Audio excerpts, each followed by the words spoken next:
कला और संघर्ष ये दो ऐसी चीज़ें हैं जिन्हें अलग अलग देखें तो भी वो अलग नहीं देखी जा सकती। यानी एक ही सिक्के के दो पहलू हैं। ये संभव है कि कुछ लोग हों जिनके पास संघर्ष करने की जिनको ज़रूरत ना पड़ती हो, जिनके पास ऐसी सुविधाएं उपलब्ध हों, लेकिन प्रारंभिक जीवन में कला संघर्ष से अलग हो ही नहीं सकती। और इसका एक बहुत बढ़िया उदाहरण, बहुत अच्छा नमूना तीजन बाई में था, उनमें देखा जा सकता है। तीजन बाई जो पंडवानी की विश्व प्रसिद्ध गायिका थी, अब दुनिया में नहीं है। 1956 में उनका जन्म हुआ था और एक महीना अगर वो और जीवित रहती तो 70 वर्ष की होती। अगले महीने उनका 70वां जन्मदिन होता, लेकिन ऐसा नहीं हो सका। तीजन बाई ने ये सारी चीज़ें जो हासिल की जीवन में, और उनका पूरा जीवन उस कला के लिए समर्पित था जिसमें प्रवेश की अनुमति महिलाओं को थी ही नहीं। तीजन बाई आदिवासी समाज से आती थी, गोंड समुदाय से आती थी, जिनकी दो उपजातियां हैं, देवार और पारधी। तीजन बाई पारधी समुदाय की थी। अवध पंच में मधुकर उपाध्याय का राम राम। इससे पहले कि हम बात करें तीजन बाई और उनकी पंडवानी गायकी की और जो उन्होंने करिश्मा किया जिसने इस गायन विधा को, नृत्य विधा को, एकल नाट्य को दुनिया के मंच पर स्थापित कर दिया, ये जानना अच्छा रहेगा कि पंडवानी है क्या। पंडवानी में पहले जो 3 अक्षर हैं पंडव, ये पांडव हैं जो महाभारत से के चरित्र हैं, महाभारत से जुड़े हुए हैं। और जो पंडवानी है वो इन्हीं पांडवों की कहानी है। यानी पंडवानी कौरवों की कथा नहीं सुनाती। पंडवानी में वो सारी चीज़ें जो पांडवों से जुड़ी नहीं हैं नहीं आती। उनका संदर्भ तभी आता है जब उसमें पांडव किसी तरह शामिल हो। इसकी शुरुआत काफ़ी पहले हुई थी। चूँकि ये एक आदिवासी कला है तो ठीक ठीक ये बताना मुश्किल है कि किसने शुरू किया होगा पंडवानी गायकी, लेकिन देवांगन का नाम इस संदर्भ में लिया जाता है कि उन्होंने इसे स्थापित किया। पंडवानी की 2 विधाएं हैं। एक विधा को वेदमती कहते हैं और बहुत मुश्किल से जो महिलाएं आई भी पंडवानी गायकी में, उन्हें वेदमती तक रोक दिया गया। वेदमती में आप घुटने मोड़ कर बैठते हैं और सीधे बैठकर गायन करते हैं। उसमें नृत्य शामिल नहीं होता, भंगिमाएं होती हैं, अभिनय होता है और शब्द होते हैं। लेकिन इसका जो दूसरी इसकी विधा है उसको कापालिक कहते हैं और कापालिक में महिलाओं का प्रवेश वर्जित था। इसकी वजह से भी जो तीजन बाई को समस्याएं हुई, वो उनका एक बड़ा कारण कापालिक शैली में गायन था, कापालिक शैली का नृत्य था। इसमें वो चरित्र जो सामने होता है मंच पर, वो खड़ा होकर एक तंबूरे और एक दूसरे हाथ में एक करताल के साथ अपना जो उसकी प्रस्तुति है वो सामने रखता है। चूँकि पुरुषों के लिए माना जाता था कि ये पूरी कापालिक जो पंडवानी है इसमें उन्हीं का अधिकार है, तो जब अपने नाना से सीखने के बाद तीजन बाई ने कोशिश की कि वो पंडवानी गाएं और कापालिक शैली में गाएं, तो समस्याएं एक के बाद एक आती ही गईं। वो 12 वर्ष की थी जब उनका विवाह हुआ, लेकिन उससे पहले एक विवाह उनका टूट चुका था, सिर्फ इसलिए कि जब वर पक्ष को पता चला उस लड़के से जिससे तीजन बाई का विवाह होने वाला था, उसे मालूम हुआ कि ये पंडवानी गायकी में जाना चाहती हैं और कापालिक शैली में गाना चाहती हैं, तो उन्होंने रिश्ता तोड़ लिया। तीजन बाई का दूसरा विवाह हुआ और उसमें भी पति का साथ तीजन बाई को नहीं मिला।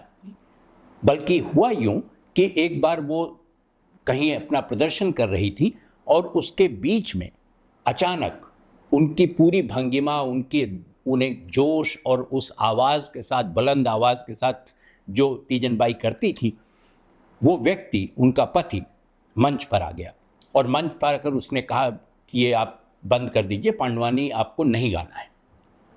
तीजन बाई ने की जो प्रतिक्रिया थी और ये बात उन्होंने कई जगह कही, मुझसे भी कही।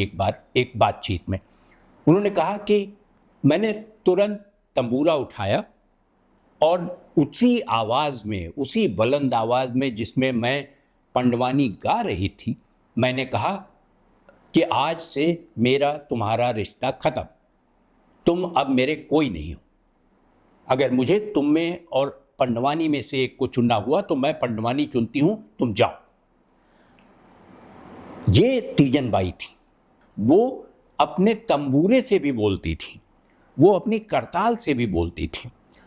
जैसे जब गायन के बीच में कृष्ण का प्रसंग आता हो तो अचानक तंबूरा उनके हाथ में और उनका अभिनय, उनके चेहरे के भाव ऐसे हो जाते थे कि वही तंबूरा सुनने वालों को बांसुरी दिखाई देने लगता था। जब भीम का उल्लेख होता था तो अचानक उनकी आवाज़ में वो भारीपन और बढ़ जाता था और वही तंबूरा गदा बन जाता था। जहाँ द्रौपदी का उल्लेख होता था, तंबूरा जिसके पीछे एक किनारे फूल लगे होते थे, वो द्रौपदी के बाल बन जाता था बिखरे हुए। और जहाँ अर्जुन का उल्लेख होता था, तंबूरा हाथ में लेकर पूरे शान से उसको आगे बढ़ाते हुए वो इस तरह खड़ी होती थी जैसे वो तंबूरा न हो, वो कृष्ण का, अर्जुन का, भीम का वो शस्त्र हो जिसकी कथा वो सुना रही है। जिनबाई ने अपने आप वो संबंध तोड़ दिया सिर्फ पंडवानी के कारण। ये बात, जो उनके छोटे छोटे प्रदर्शन होते रहते थे, छत्तीसगढ़ में वो रहती थी और वहीं गोंड जाति के ज़्यादातर लोगों का निवास है, तो धीरे धीरे ये बात फैली कि ये गायिका हैं। हालांकि उसके पहले वेदमती शैली में लक्ष्मीबाई बंजारे गाया करती थी पंडवानी, तो कुछ महिलाएं एक दो थीं, लेकिन कापालिक शैली में तीजन बाई पहली महिला थी जिन्होंने वो शैली चुनी। जब ये ख्याति उनकी फैलनी शुरू हुई तो तमाम लोगों ने उनसे संपर्क किया। उसमें से एक विश्व प्रसिद्ध नाटककार, बहुत मशहूर व्यक्ति हबीब तनवीर थे। हबीब तनवीर ने उनका मंचन देखा और उसके बाद उन्हें लेकर दिल्ली आए और उनसे आग्रह किया कि वो इंदिरा गांधी के सामने अपना प्रदर्शन करें, जो उस समय प्रधानमंत्री थी। इंदिरा गांधी के सामने प्रदर्शन जब कर रही थी वो, तो उनके मन में ये बिल्कुल नहीं था कि वो प्रधानमंत्री के सामने नृत्य, अपनी शैली का प्रदर्शन कर रही हैं। जब वो ख़त्म हुआ तो इंदिरा गांधी ने तीजन बाई से कहा कि आप महाभारत बहुत अच्छा करती हैं। तीजन बाई के हाथ में तंबूरा था और ऐसा लगा जैसे वो उसी प्रदर्शन का ही हिस्सा हो। उन्होंने इंदिरा गांधी से पलट कर कहा, मैं महाभारत करती नहीं हूँ, महाभारत सुनाती हूँ। ये आत्मविश्वास और ये सरलता तीजन बाई को सबसे अलग करती है। मेरी तीजन बाई से दो मुलाकातें हैं। एक दिल्ली में जब वो इंदिरा गांधी राष्ट्रीय कला केंद्र में प्रदर्शन के लिए आई थी, और दूसरी भोपाल में। दिल्ली में के प्रदर्शन के समय तो बहुत अधिक समय उनके साथ बातचीत करने का नहीं मिला, लेकिन भोपाल में लंबी बात हुई। जब मैं पहुंचा तो उस वक्त वो पान खाने जा रही थी। पान का उनको बहुत शौक था और मुझे भी था उस ज़माने में।